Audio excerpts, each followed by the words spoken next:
In this tutorial, we will teach you how to create a project. Let's navigate to Workplaces and click on Projects. Click on Create. Let me fill out the information first, and I will explain the fields. Contract number is used to identify the project. It can be either a random number or a government-required number. You can enter the address manually or click the icon below to select the exact location on the map, and the fields will populate automatically. Agreed cost. The contract defines the cost for the project. Out-of-scope work. Any work not included in the original project scope. Work tracking. If we enable it and a radius is set for the project location, employees will get a warning if they clock in outside that area. Hourly rate modifier. This is used to increase the rate of pay for workers if a project is more demanding and requires more attention. State. This is used for tracking phases for your projects, even if they were completed before you started using our application. Role.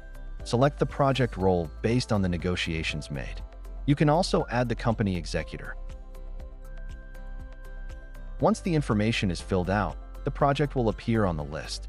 From here, you'll have a few additional options. Clicking the info icon allows you to view additional details about a specific project.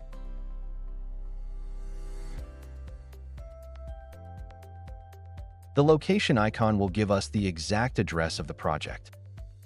The green circle is the work tracking radius we entered. By clicking on Documents, you can view all the specific documentation related to the project. We have 3 types of documentation for our projects.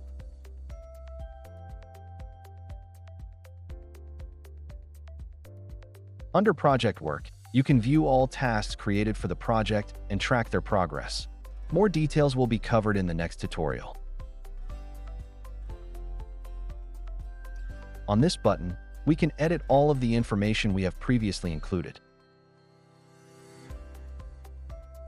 Clicking the Done button will mark the project as complete and move it to the Done category. The project can be moved back to In Progress if needed.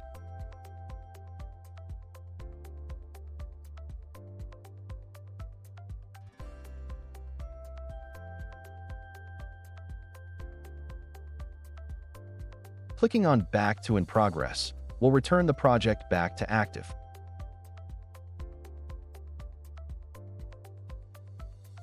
Archiving a project moves it to Archived. Do this only when the project is fully complete and paid for, as it cannot be moved back to In Progress. To search for your project, simply type its name in the search bar. You can also filter by project leader, related documentation, or the state. Here, we have cooperation requests. Here we can see requests from other companies that are using our application and set us as supervisor or executor on one of their projects. If a project leader is assigned to a project, they will appear on the Project Leaders button. On how to assign a project leader to your workplaces, check out our assignments tutorial for more info. Thanks for watching. Let us know if you have any questions or suggestions.